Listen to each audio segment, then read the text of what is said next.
그 우리 한국과 일본 그 두 나라의 관계가 정말 돌이키기 어려울 정도로 아주 대결로 치닫는 그런 가운데 지금 우리가 있습니다.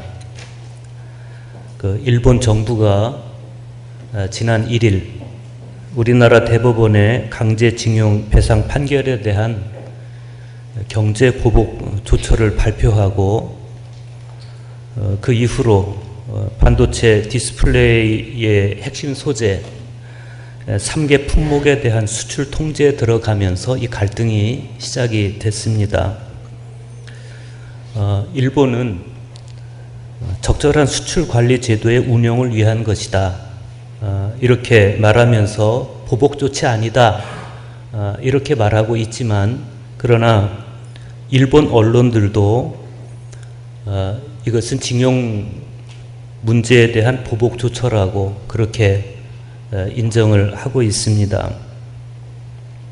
강제징용으로 우리 선조들에게 그렇게 잔인한 인권 유린과 불법을 자행해 놓고 사과는 못할 망정 또 피해 배상 요구를 그 경제 보복으로 틀어막으려고 하는 그런 일본이 참 어처구니가 없습니다.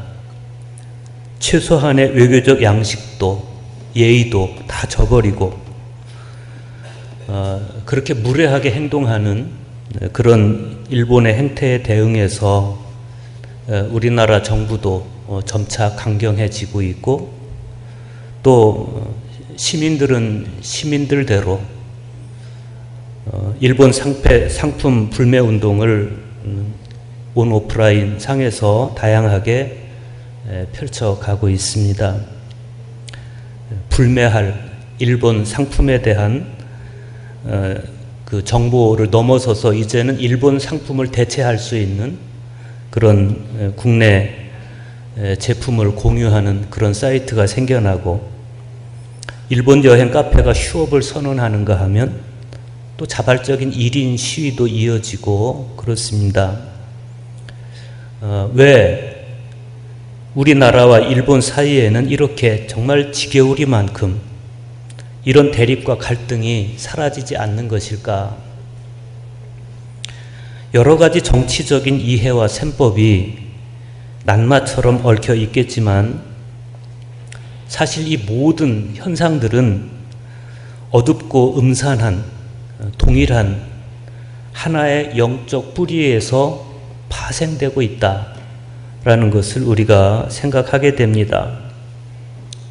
거슬러 올라가면 창세기 첫 장으로부터 시작되는 인간과 세계의 창조 이야기가 있고 거기서 이어지는 타락 이야기가 있습니다. 이 이야기는 한마디로 인간의 통합과 분열의 신학적 실존을 잘 보여주고 있습니다. 아담이 하나님과 통합되어 있었을 때, 그러니까 아담이 하나님과 일치되어 있었을 때, 그때 아담은 하와와 살 중에 살이었고 뼈 중에 뼈였고 또 하나님께서 더불어 존재하도록 만들어주신 창조 질서, 자연은 아담과 이웃이었고 동료였고 친구였습니다. 뿐만 아니라 아담은 그 에덴 동산 안에서 자기 자신과도 어떤 갈등 없이 원만하게 통합이 되어 있었습니다. 그러다가 뱀의 유혹에 넘어가서 하나님께로부터 돌아서는 순간 아담은 어둠에 빠져서 심각한 분열을 경험하게 됩니다. 나의 살 중에 살이요 뼈 중에 뼈다. 이렇게 찬사를 아끼지 않았던 그 하와를 향해서 당신이 나에게 주어서 나와 살게 한 저 여자 이러면서 이제 자신과 하와를 구별하기 시작했고 그러면서 사람과 사람 사이 또 자신과 자연 사이에 모든 일치된 관계, 특별히 하나님과 일치되었던 그 영적 관계가 깨어져 나가버리는 그런 분열을 경험을 하게 되는 거죠. 하나님의 형상으로 지어진 아담은 하나님과의 영적 일치 속에서 영이 정신을 지배하고 정신이 육체를 지배하고 육체는 물질을 지배하는 그런 삶을 살아갔어야 됐는데 그렇게 하지 못하고 순서를 거꾸로 뒤집어서 오히려 물질이 몸을 지배하고 몸은 정신을 지배하고 정신이 영을 지배하는, 그러면서 영적으로 어두워져서 하나님과의 일치 또 이웃들과의 일치와 조화를 다 상실한 채 분열과 갈등과 충돌로 치닫는 그런 인간상을 보여주고 맙니다. 일본이 한국을 상대로 자행하고 있는 그 보복과 갈등의 이면에는 그렇게 어둡고 음산한 영적 타락이 원인으로 존재하고 있습니다. 성 마카리우스는 그런 어둠 속에 있는 자들에게 이렇게 경고합니다. 이 가시적 세계와 거기서 발견되는 만족은 그저 육체를 달래려는 것으로 보인다. 그러나 그렇게 하면 할수록 영혼의 병은 깊어지고 고통은 더 심해진다. 우리가 지난주 구약의 말씀에서 아모스 선지자가 자기를 어떻게 소개하는지를 봤습니다. 나는 선지자가 아니고 선지자의 아들도 아니다. 나는 다만 목자이며 뽕나무를 배양하는 사람이다. 내가 양떼를 몰고 갈 때 여호와께서 나를 데려다가 가서 내 백성 이스라엘에게 예언하라고 하셨다. 선지자가 있는데, 선지자가 없는 세대가 아닌데, 아마샤라고 하는 우리가 7장에서 보았던 선지자가 뻔히 있는데 그런 선지자를 들어서 심판의 말씀을 전하는 것이 아니라 양떼를 몰고 가는 사람, 뽕나무를 배양하는 그런 양치기요 농부에 지나지 않는 아모스라는 사람을 특별히 불러서 그 사람에게 말씀을 주어서 말씀을 들고 거리로 나서게 하는 그런 시대가 정상적인 시대였다고 볼 수가 없는 거죠. 뭔가 시대가 잘못됐다. 어떻게 시대가 잘못되었을까? 당시 그 북이스라엘의 시대적 분위기가 어떠했는지 우리는 아모스의 일가를 통해서 볼 수가 있습니다. 아모스 8장 4절에 보면 이렇게 말합니다. 가난한 자를 삼키며 땅에 힘없는 자를 망하게 하려는 자들아, 이렇게 말해요. 그러니 가난한 자를 삼키며 땅에 힘없는 자를 망하게 하려는 자들이 당시 북이스라엘을 지배하고 있었다는 겁니다. 여기서 삼키며라는 히브리어 단어는 샤프, 즉 짓밟으며 그런 뜻입니다. 그러니까 당시 상류 계급을 이루고 있던 소수의 사람들이 가난한 사람들을 짓밟아서 망하게 하는 그런 시대였다는 것을 알 수가 있습니다. 하나님의 뜻과 전혀 다른, 하나님의 뜻은 모든 사람이 하나님께서 지은 소중한 인간으로서의 정당하게 존중을 받으면서 살아가는 그런 시대였습니다. 특별히 힘없고 가난한 사람들에 대한 배려는 사랑과 의의 실천이라는 하나님의 뜻에 대한 순종 여부를 판별하는 시금석이 되기도 했습니다. 저 사람이 가난한 사람, 힘없는 사람을 어떻게 대하느냐가 저 사람이 하나님의 사람인지를 볼 수 있는 시금석이다. 그런 거죠. 그런데 불행하게도 하나님과의 아름다운 통합으로부터 그들은 이탈하고 말았고, 그리고 그 결과가 그 사회 전반에 가난한 사람들에 대한 억압으로 이어지는, 영이 혼을 지배하고 혼은 육체를 지배하고 육체는 물질을 지배하는 그런 삶이 아니고, 물질이 몸을 지배하고 몸은 그 사람의 정신을 지배하고 정신이 영을 지배하는 그런 존재들이 되었을 때 그들은 하나님과 이웃과 심지어 자신과 심각한 분열을 경험하는 그런 모습을 볼 수가 있습니다. 그런데 불행하게도 그런 사람들은 하나님을 모르는 어떤 사람들이 아니었습니다. 성경은 그들이 하나님의 사람, 믿음의 사람들이었다는 걸 보여주고 있습니다. 5절의 말씀이 그렇습니다. 너희가 이르기를 월삭이 언제 지나서 우리가 곡식을 팔며 안식일이 언제 지나서 우리가 밀을 내게 할꼬. 여기 월삭이라고 하는 단어는 히브리어로 하호데슈. 그래서 음력으로 달이 시작되는 첫날을 이야기하는 겁니다. 그런데 이스라엘 백성들에게 있어서 이 월삭이라고 하는 날은 언약법으로 규정되어 있는 축제일이었습니다. 구약성경에 그 월삭과 안식일이 쌍을 이루면서 등장하는 그런 경우가 자주 있는데, 오늘 말씀에도 보면 월삭이 언제 지나서 우리가 곡식을 팔며 안식일이 언제 지나서 우리가 밀을 내게 할꼬, 이렇게 그들이 말하고 있어요. 여기에는 그들의 조급증이 있어요. 뭐냐면 빨리 월삭이 지나고 빨리 안식일이 지나서 우리가 곡식을 좀 매매하고 싶은데 왜 이렇게 월삭은 지나지 않는 거야? 왜 안식일은 이렇게 자주 오는 거야? 그런 뜻이죠. 당시 월삭과 안식일은 곡식을 매매할 수 없도록 율법이나 관습으로 규정이 되어 있었습니다.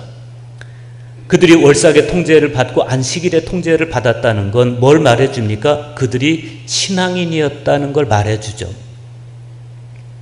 그런데 이 월삭이 빨리 지나갔으면 좋겠다. 안식일이 빨리 지나갔으면 좋겠다. 그래서 우리가 곡식을 매매할 수 있었으면 좋겠다. 라고 그들이 조급해하는데, 이 곡식을 어떻게 매매하겠다는 겁니까? 5장 하반절에서 6절을 보면 이렇습니다. 에바를 작게 하고 세게를 크게 하며 거짓 저울로 속이며 은으로 힘없는 자를 사며 신 한 켤레로 가난한 자를 사며 찌꺼기 밀을 팔자 하는도다. 여기서 에바는 양을 재는 단위이고 세겔은 무게를 재는 단위입니다. 에바를 작게 한다는 것은 곡물의 양을 속이는 것이고, 세겔을 크게 한다는 것은 물건의 무게를 속이는 겁니다. 지금부터 불과 한 10년 전, 20년쯤 전에는 장터에 가면 그 쌀이나 보리나 이런 걸 되로 이렇게 달아서 팔았습니다.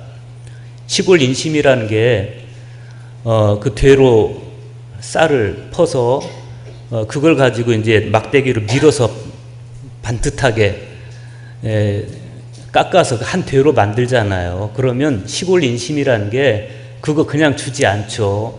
거기다 한 두 줌 더 얹어서 주면 감사하게 그걸 가지고 가는데, 그렇게 되를 속이고 말을 속이는 사람들이 있었습니다. 저울을 속이는 사람도 있었습니다. 여기 보면 그런 사람들이 있었다는 겁니다. 그런데 그 정도는 봐준다 치더라도 사람을 매매하는 일이 있었다.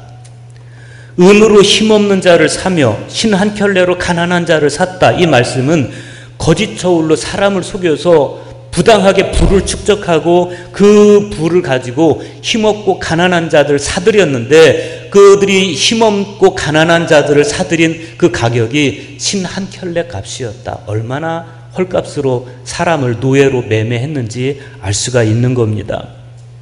그렇게 돈을 벌어서 행복했을까? 마카리우스의 경고에 따르면 그렇게 하면 할수록 영혼의 병은 깊어지고 고통은 더 심해져 간다 그랬습니다. 그리스도교 신앙이란 그렇게 분열되고 해체된 인간 실존을 다시 회복해서 하나님의 형상을 회복해가는 그런 영적 여정입니다. 성경에 가득 차 있는 영적 가르침들은 하나님의 형상을 잃어버리고 하나님께로부터 이탈돼서 불행의 짙은 그림자 속에서 살아가고 있는 사람들을 다시 하나님의 형상을 회복시켜서 하나님과 통합된 존재로, 이웃과 통합된 존재로, 사람과 통합된 존재로, 자기 자신과 통합된 존재로 만들어가는 그런 평형추다, 이렇게 볼 수 있는 겁니다. 이스라엘 사람들이고 신앙인들이었는데 어쩌다가 이 사람들은 그런 사람들이 되고 말았을까? 단적으로 말하면 하나님의 말씀에 귀 기울이지 않았기 때문에 그렇습니다. 그들이 하나님의 말씀을 듣지 않았다는 것은 하나님과 급속도로 분열되어 갔다, 그런 뜻입니다. 그런 시대였기 때문에 하나님께서는 양을 치고 뽕나무를 배양하는 농부에 지나지 않는 아모스를 들어서 말씀 앞에 세운 겁니다. 우리가 부모님의 뜻에 순종하기 위해서는 부모님의 말씀을 먼저 듣는 거 아니겠어요? 몸을 조아리고 부모님의 말씀을 정성껏 들어주는 것. 그런데 그들이 하나님의 말씀을 듣지 않았다. 그건 뭐냐면 더 이상 하나님께로부터 어떤 영향도 받기를 원치 않았다, 그런 뜻입니다. 그나마 아모스라는 사람이 있어서 그 사람이 하나님의 말씀을 귀 기울여 들었다는 것이 얼마나 그 시대로 봐서는 다행스러운 일인지 모릅니다.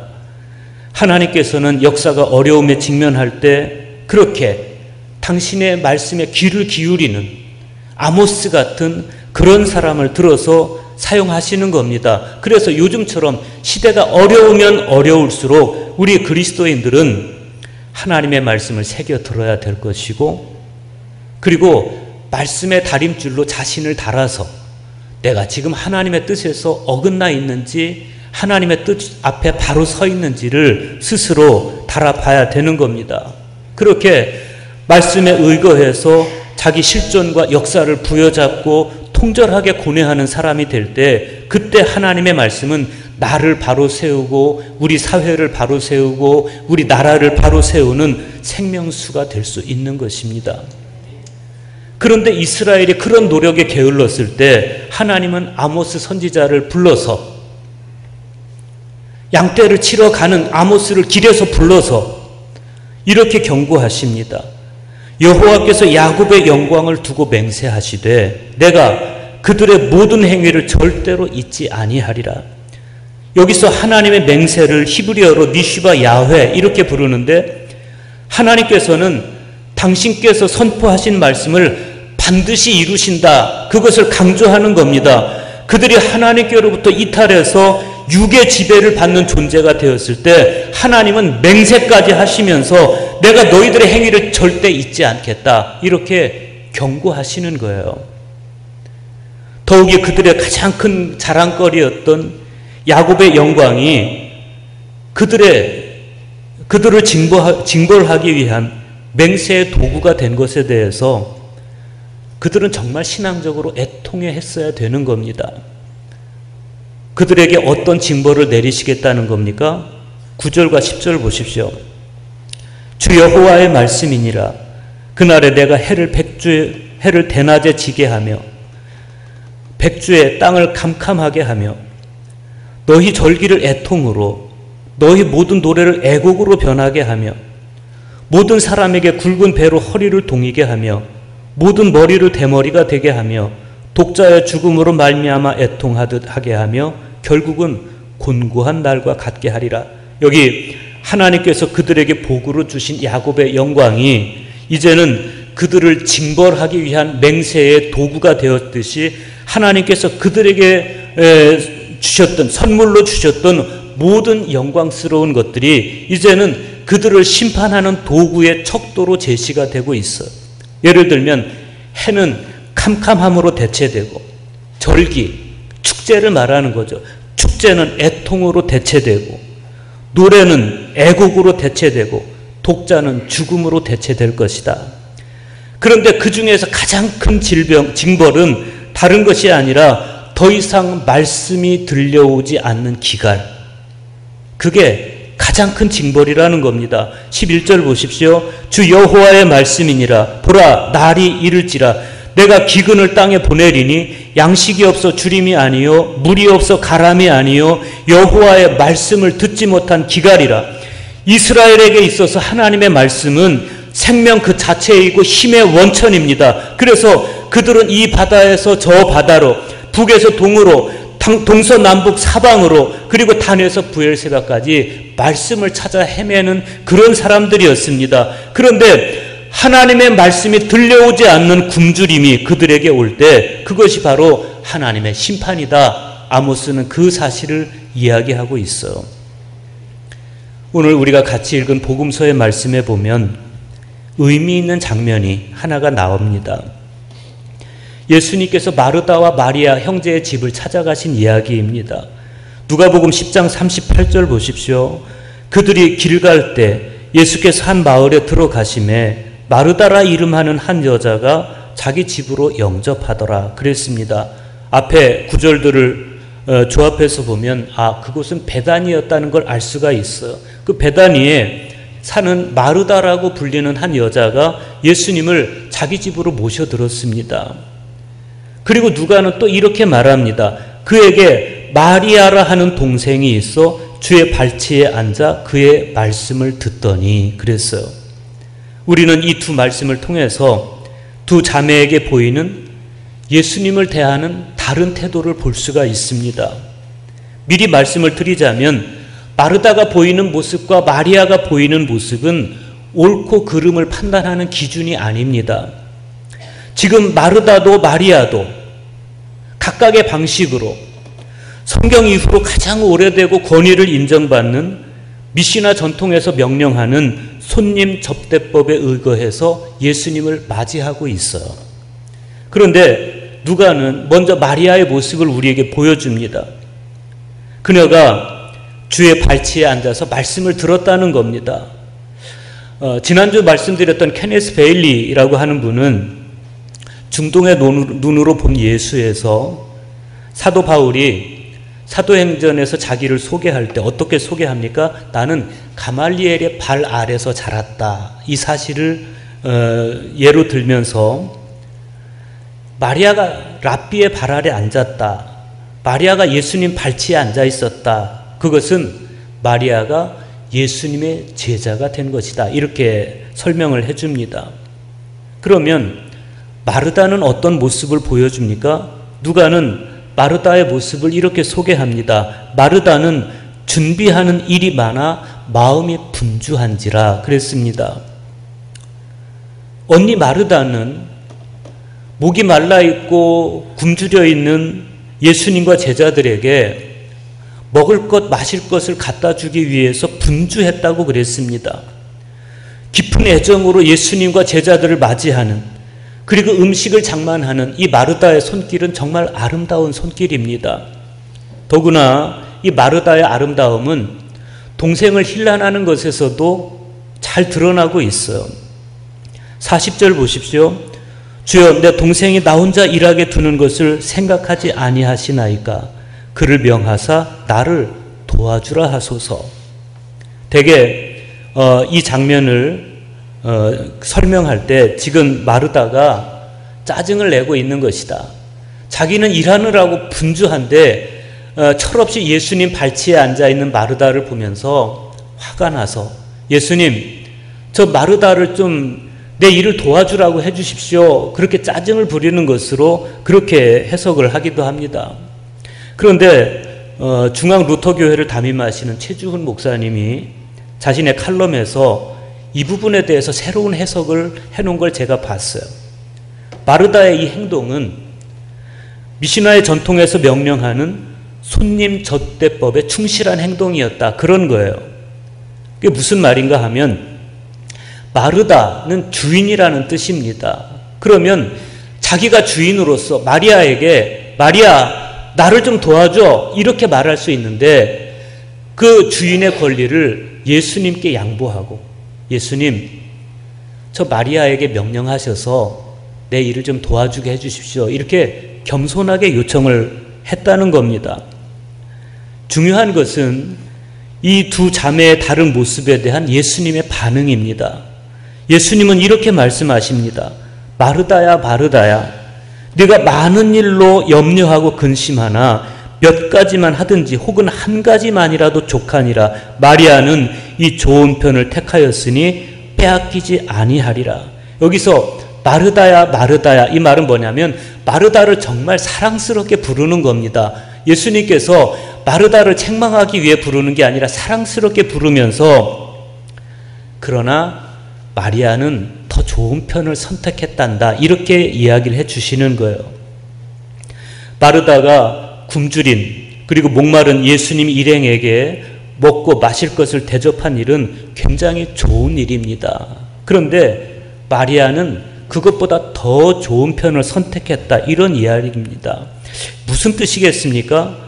굶주리고 목마른 사람들을 대접하는 일, 얼마나 아름다운 일입니까? 얼마나 중요한 일입니까? 그렇지만 어느 측면에서 생각해 보면 그렇게 누군가를 대접하는 이런 일들은 일상적인 일들이고 지나가는 일들입니다.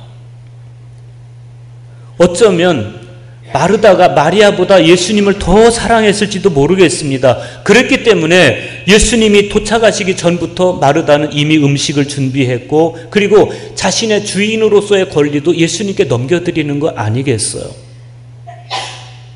그런데 우리가 잊지 말아야 될 게 있어요. 어쩌면 마르다의 헌신은 예수님의 뜻과 좀 상관없는 그냥 일상적인 분주함의 영역이었을지도 모르죠. 어디서나 할 수 있는, 언제나 할 수 있는. 그러나 예수님은 지금 여기 오셨다가 가면 안 오실 수도 있는. 마리아는 지금 진리를 먹고 있는 겁니다. 아우구스티누스는 자신의 설교집에서 시중드는 일로 바빠서 거룩한 말씀에 대한 지식을 놓치는 일이 없도록 하십시오, 이렇게 당부합니다. 언제나 하나님과 또 하나님의 일에 골몰하기, 이것이 우리의 관심사가 돼야 되고 흔들림 없이 마음으로 쫓아가는 길이어야 된다, 이런 거죠. 그 외에 하나님 앞에 앉아있고 하나님의 말씀에 귀 기울이는 그것 외에 다른 곁길들은 그것이 아무리 중요해 보인다 할지라도, 그러나 그것은 부차적인 것으로 여겨져야 되고 더 낮은 길로 여겨져야 되고 때로는 위험한 길로 여겨져야 된다는 겁니다. 마르다와 마리아 이야기는 이런 사고방식과 행동 양식의 전형을 보여주는 성경의 가장 아름다운 예라고 볼 수가 있겠어요. 마리아는 이 좋은 편을 선택했다라고 말씀하신 예수님께서는 비록 마르다를 비판하는 기색을 보이지는 않으셨지만, 그러나 마리아를 칭찬하심으로써 마르다를 그보다는 낮은 단계에 두십니다. 또 마리아가 그것을 빼앗기지 않을 것이다, 이렇게 말씀하심으로써 마르다의 몫은 남에게 빼앗길 수도 있다라는 사실을 언급하시는 겁니다. 서신서의 말씀에서 사도 바울은 이렇게 말씀합니다. 나는 이제 너희를 위하여 받는 괴로움을 기뻐하고 그리스도의 남은 고난을 그의 몸된 교회를 위하여 내 육체에 채우노라. 내가 교회의 일꾼이 된 것은 하나님이 너희를 위하여 내게 주신 직분을 따라 하나님의 말씀을 이루려 함이니라. 아모스의 말씀에 대한 순종, 마리아의 말씀에 대한 열정, 그리고 남은 고난, 그리스도의 남은 고난을 자기 육체로 감당하면서 동시에 그분의 말씀을 이루려고 했던 바울의 삶이 오늘 저와 여러분이 살아가야 할 삶이겠습니다. 지금 우리는 한 나라의 국민으로서 분노와 애국심으로 뭉쳐가고 있습니다. 일본이 저렇게 외교적인 양식도 예의도 다 저버리고 지난날 우리에게 자행했던 인권 유린과 불법에 대해서 사과 한마디 없이 버리는 그런 결례들에 대해서 대한민국 국민으로서 분노를 느낍니다. 그런데 마카리우스의 경고에 따르면 저러면 저럴수록 그들의 영혼의 병은 더 깊어가고 고통은 더 심해지는 것입니다. 이런 시국에서 우리 그리스도인들이 할 일은 그리스도인답게 행동하는 것입니다. 우리 국민들이 현명합니다. 어느 시민단체에서 이끌어가는 것도 아니지만 그렇게 일본 제품 불매운동도 하고 단순히 불매운동에서 그치는 것이 아니라 대체할 상품들도 소개해주고 그러면서 그렇게 자기들이 할 수 있는 최선의 방법으로 나라를 돕는 그런 행동들을 보면 정말 너무 고맙기도 하고 자랑스럽기도 하고 한편 통쾌하기도 하고 그렇습니다. 저는 우리 그리스도인들도 같이 동참했으면 좋겠습니다. 그래서 우리나라를 정말 바로 세우고 강대하게 세우는 일에 우리 그리스도인들이, 더욱이 우리 감리교도들은 유관순의 후예이고 안창호의 후예이고 이봉창의 후예이고 더 열심히 해야 되겠죠. 그런데 그것이 그냥 단순한 애국심, 단순한 분노에서가 아니고 어두운 시대의 아모스처럼, 예수님 발치에 앉아있는 마리아처럼, 하나님의 말씀을 끝까지 이루려고 했던 바울처럼 주님의 무릎 앞에 앉아서 먼저 주님의 말씀에 귀 기울이고 그 과정에서 영이 정신을 지배하고 정신이 육체를 지배하고 육체가 물질을 지배하는, 현상을 지배하는 먼저 그런 존재가 되어야 될 것입니다. 뿐만 아니라 하나님의 공의가 두 나라 사이에 엄중히 실현되도록 우리는 기도해야 될 것이고, 저들의 분열되고 해체된 인간 실존을 또 한편으로는 불쌍히 여기면서 저들이 저 짙은 어두움 속에 아주 갇혀버리지 않도록 기도도 해줘야 될 것 같습니다. 그 가운데서 그리스도인으로서 정말 품격 있게 우리가 할 수 있는 최선의 애국을 다하고 그리스도인으로서 더 성숙해져 가고 여물어져 가는 그러한 저와 여러분 될 수 있기를 간절히 축복합니다.